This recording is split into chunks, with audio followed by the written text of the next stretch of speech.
Hello and welcome to Throttle Up. Now, this car needs no introduction at all. It is something really different. And it just makes sense for me to cover not just its features, but it as a lifestyle product, as to what it means to the customer, who buys it, and why does he or she buy it. Mahindra Thar is for the car enthusiasts. It's not for driving to the office or to be chauffeur driven. It is what you buy to drive on weekends, to go on long drives with no purpose at all. This is not for the ones who just want to get from point A to point B in a car.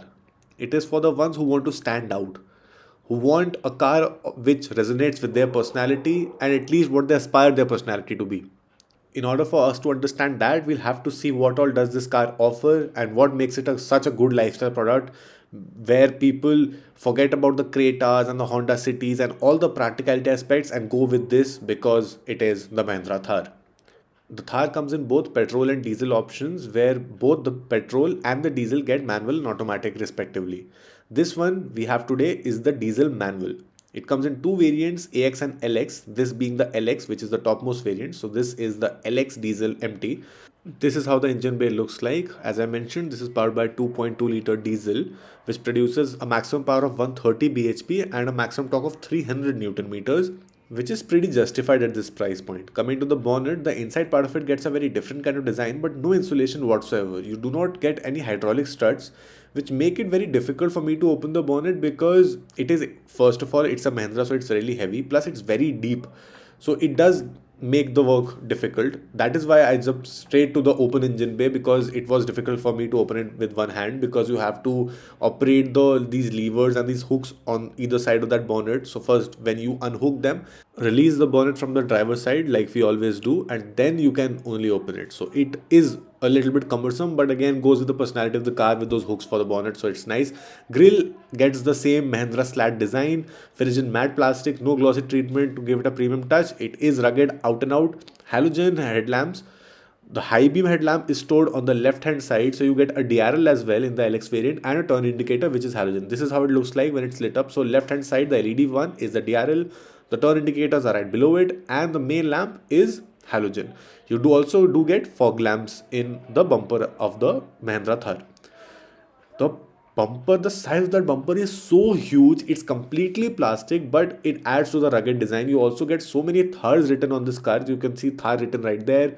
Thar is written on the number plate, of course, but there would be a registration plate, so that does not count. But Thar written on the bumper in such a broad fashion adds to the length of that overall exterior dimension. Coming to the side, that is where you realize that the car is not that long, because this comes with the length of 3985 millimeters, while the wheelbase is a short 2450 millimeters. As you can see, the wheelbase seems to be on the shorter side.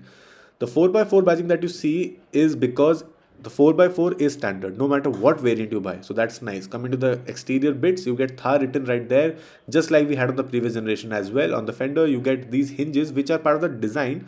The overall hinges are there, but this added part is just for the rugged design. You get Thar written on the ORVM as well. You do not get any turn indicators because the turn indicator is located in the black plastic cladding, which merges in the side footstep and again goes back as body plastic cladding and till the very rear. You get black plastic door handles, which is something that I do not really like. They could have gone with body colored.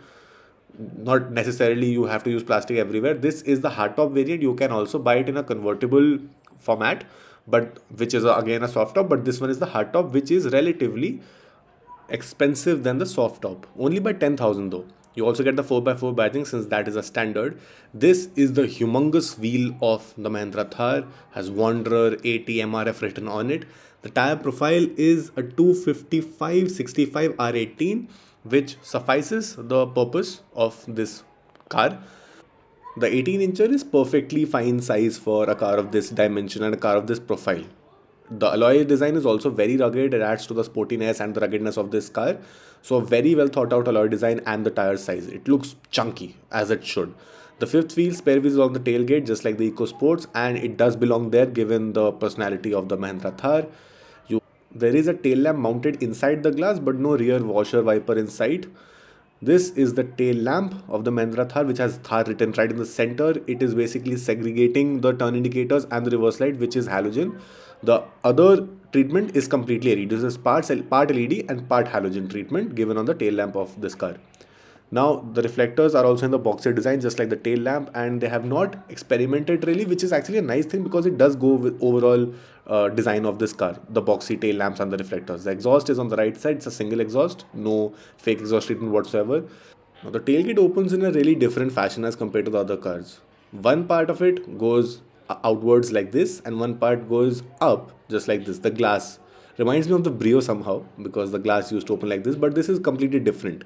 Now the boot space is negligible if the second row is up, and you can create more space by pulling this rope sort of thing to tumble down the backrest of both the seats in the back. But still, it's not very practical because it's not level, and you wouldn't want to keep your heavy luggage on the back of the seat because it can tear the fabric. But nonetheless, it's again also difficult to pull it back up because the depth is such. These are the two rods which add to the overall rugged appeal of the interior. I don't see the roll bar because it's not visible. I don't think this one has it. I thought that those two rods or poles of sorts were part of the roll bar, but I don't see anything going near the roof liner. Now let's close the boot. It gets a defogger just like I mentioned previously, and it is easy to close. It takes a lot of space, so you cannot park it very tightly and then expect the boot to be open because it does open like that. Now let's head to the front of the car. It does get part leather and part fabric upholstery. So it's leather on the sides and center is the fabric. You get manual adjust for the backrest and the height adjust. No electric adjust on offer in this variant. This is the Thar written on the door pad. It's all plastic, it's all hard plastic, no soft plastic or leather usage on the door pad whatsoever. Even the door handle is black plastic. I would have liked if they had given, say, a chrome or something like that, but still black.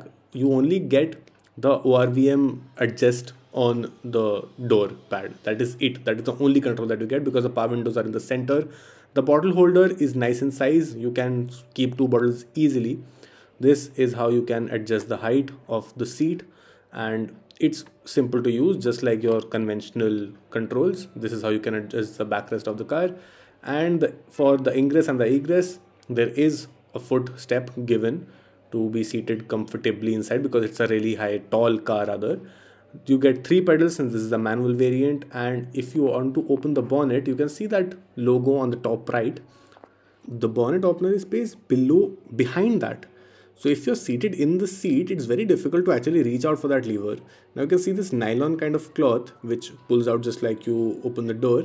It's not the real hinge. It's not supported by that. The real hinge of the door is metal, which is going through the outside, as you can see right there on the corner. But that's just to add to the design. Now for the other buttons, you get auto start stop enabler. These three buttons are to control the MID, and this is the headlight leveler on the extreme right. You do not get the engine start stop button. It is a keyhole which is illuminated. I don't like that illumination, looks very aftermarket and it's not classy at all. Now the driver's side is the side and the seat to be in because the entire experience of the Mahindra Thar is focused on the driving aspect and driving the Jeep, so to say. Now the steering, it's not leather wrap. The controls on the left are for the for the infotainment, and on the right you get the cruise control functions. I kind of miss the leather wrap steering. You get silver garnish on the third spoke. You do get adjustability for the steering. It's only for tilt, it's not telescopic. So that is something that you don't get in this variant specifically of the Mahindra Thar. Overall, it is very chunky to hold. It is not thin, or it does actually give that muscular appeal when you're holding the steering. Now this is the key fob. It gets three buttons, says Mahindra right there in the matte plastic finish. You can also pop out the key just like this because it obviously does not get the engine start stop button, so you anyways will have to actually pop this key out. I would have preferred if they had given an engine start stop button. When there are so many features being added, why not just give the engine start stop button as well as a standard, honestly. Now the instrument cluster, it lights up when you start the ignition. It does a full swipe up and says Thar in the sand and the desert kind of color. The entire schematics is of three colors, red, white and black, which reminds me of the Jeep Wrangler as well, and I think that's by design. Although the Jeep Wrangler's instrument cluster is much nice, has a better MID and is obviously multiple times the price of this car, but still the schematics and the theme is still similar to that of the Jeep Wrangler when it comes to the instrument cluster. The buttons to use the instrument cluster are not very intuitive. They are given on the right hand side, just like I showed, and it does get things like tire pressure monitor, the range monitor. Obviously, you get the digital speedometer function as well. You can enable or disable the passenger airbag through settings as well, and that's about it. Obviously, the trip meter and the normal odometer range is given. All of that is there, but it does the job really well, but there's nothing too fancy or nothing too innovative about it, just like the XUV 700, because that houses a lot of things inside the instrument cluster, and this car actually need not do the things which XUV 700 did. They are targeted to different customers and have a very different kind of niche as a customer. This is the design and the overall elements that they have given on the roof liner. It is completely plastic. It's not the fabric that you get in the normal cars at this price point. It's plastic so as to give again that chunky appeal. It's all hard plastics. This looks like a handle, but it's not. This is again, everything is black hard plastic. Nothing at all is soft, which is kind of expected out of this car. The infotainment screen is on the smaller side. It could have been a tad bit bigger, but still, it does get a lot of features and a lot of things on display. So the scrollable menu is looks like this, and if you touch on the adventure part, it does get two functions. The custom is different. Obviously, you can customize that, but by default gets on road and off road. So when you select off on road, when you select off-road, it gets all of these things which can be displayed on the main screen. It gets the speedometer, the odometer, the pitch, the gear indicator, the roll bar, the engine temperature, power, torque, G monitor, all of those things. And on road, you can see the speed, the torque, and the G monitor. So you can customize as to what do you want to look at when you are, say, driving on off-road. What all do you need? What information do you need in real time basis that it will show you? So lot of things covered in that adventure mode. Overall, it is very basic. It's still black and kind of orangish reddish theme. The graphics and the animations are okay, not groundbreaking. It does the job really well, but it's not the highlight of this car. It's not. But the good part is that it's very different to the UIs which the other Mahindra cars are using, be it XUV 700 or the Scorpio N. This is customized to suit the overall nature of the Mahindra Thar, and I really like that. It gets eco sense for the trip settings, the location settings, and the overall, obviously, the Bluetooth connectivity display sound settings remain the same, so nothing new about that. That is just basic. Now you get buttons, tactical buttons. For the volume, you get the knob, the power button, the passenger airbags. This button is kind of different. That's the favorite button, that's the radio button, phone button. So I like that they have actually given the physical buttons as well. This is matte plastic. Again, looks nice, looks like carbon fiber. I think that is what the design is meant to be. Gets proper sturdy two circular AC vents, which look nice, and has the chrome lining, which actually add to that appeal. You get black matte plastic, which is simple, no carbon fiber. I would have liked if they had given the carbon fiber treatment as well. These are the buttons that I'm a fan of. They've actually been picked up from the design of Jeep Wrangler, but I really like how they have done this button panel. I love the design. This is very thought out, very nice. This is the hill descent control buttons. This is the auto immobilizer button. That's the passenger airbags buttons on the left and right, and the seat belt, the indicator, the obviously the hazard lamp button, and the AC vent controls on the top of it. You get a 12-volt socket, a USB socket, not a Type C one, and the auxiliary port. So there's no Type C USB socket. You do not get any wireless charger, although there's some design on that. I don't know what's that for, but it does not get the wireless charger. There is none.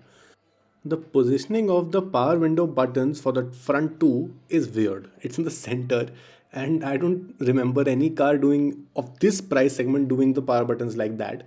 You get two cup holders which has this chrome surround. I really like that. It gets some manual handbrake, so no electric parking brake in any variants of the Mahindra Thar, since it has to maintain that traditional orthodox appeal of the Jeep.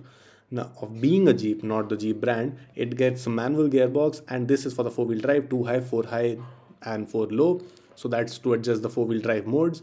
And overall, I like that the interior also reflects the nature of this car being rugged and no nonsense car. This is the handle which the co-passenger can grab onto it if the car is off-roading. This is the glove box which has absolutely zero space.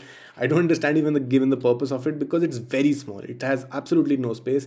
This is a silver plate which says the serial number of the car, the model which is Thar and Mahindra and Mahindra. I like that they have given it right there, just like the Harley Davidsons, which where this plate is visible as to who made it and what's the model, everything.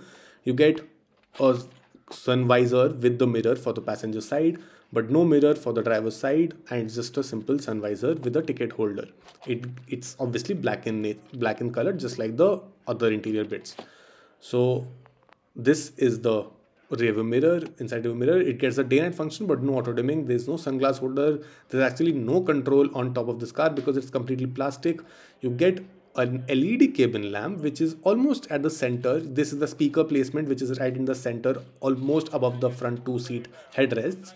So the speaker placement is also nice. Obviously, they have not given in the sides of the back, so that is why they're on the top.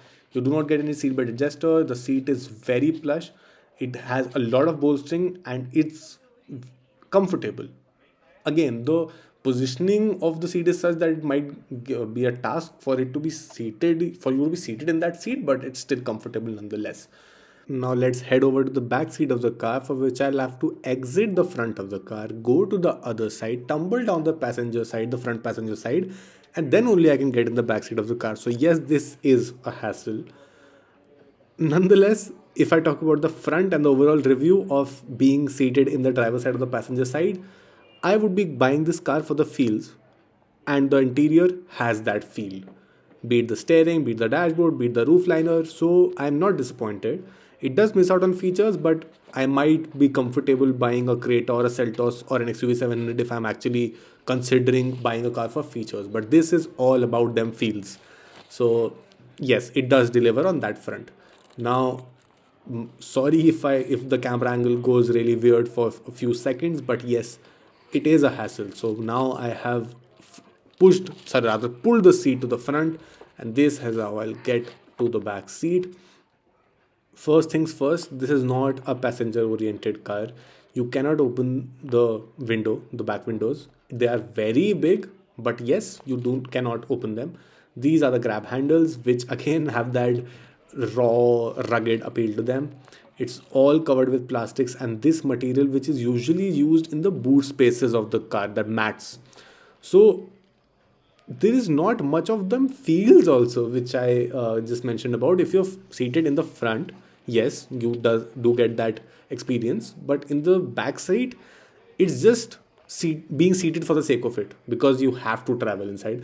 The space is not a lot. It's at best for four passengers, two on the front, two at the back. The leg room is okay. It's not too great, it's not too bad. Two adults can be seated, but yes, they would not be that comfortable. You do get adjustable headrests for the two passengers. There is no center console armrest and no headrest also in the middle. So my take on the back seat is simple. If I have the choice, I won't be seated in this. But if someone else is driving, say my friend or my family member, I have don't have the choice to be seated in the passenger side seat, I'll be seated in this. Otherwise, not by choice, not the place I would prefer. Now, this was the overall review of the Mahindra Thar 2.2 liter diesel LX variant. This particular variant in 2022 cost around 14.87 lakhs ex showroom, and I think all the cost benefit analysis and the value for money prospects are not applicable to this car. This is a lifestyle product and it's targeted towards a very niche customer audience, although it's still selling like hotcakes. And I think that just goes to show the power and the influence this has on the minds and the hearts of the consumers. Because although there are many competitors in the 15 lakh segment, there are no competitors. There is only one Mahindra Thar and a car like this. If you have to go for other cars, it might cost 70 lakhs for the Jeep Wrangler Rubicon, or you would have to wait for Suzuki to launch the Jimny, which might cost similar, but you never know if it's coming or not. And this car will always be the hotcake that it is. So, although the price is on the higher side, I leave it up to you if you have already 2 3 cars in a garage and want to have a product which actually attracts eyeballs, this is the one to go for. If this is your first car and you are really young, okay, you can still buy that car, but for a family, I wouldn't recommend this at all because it's not practical. It might be comfortable for smaller journeys, but the suspension and the ride is such that it would not be comfortable for longer journeys. That is one. So only go when it's at least your secondary car if you're looking for a family car. If you are say a 25 to 30-year-old who is a single person and wants to go to the office and to the parties and look cool, definitely this should be one of your choices if you're looking for a car within 15 lakhs. If you have already 2 3 SUVs and sedans and hatchbacks and whatnot, okay, 15 lakhs wouldn't be a big a concern for you. Go ahead and spend it like you can, and honestly, this would be money well spent in that aspect. So that was my take and the walk around review of the new Mahindra Thar 2022. Do let me know in the comments what do you think about this car, whether would you go for one or would you consider the more practical Cretas, Seltos, Honda Cities and Skoda Slavias of the world. And if you are indeed buying one or looking for Mahindra Thar, do let me know whether have you booked one and what is the waiting time. There would be many people who have watched this car while waiting for their Mahindra Thar for months now. But yeah, do let me know what you think about this car and what did you think about this review. Thank you for watching Throttle Up. Do not forget to like, subscribe and comment on this. So don't forget to drop a comment as to what did you think about our review, and like the video if you liked our content. Please subscribe to our channel for more such car reviews and content around cars. Thank you for watching Throttle Up.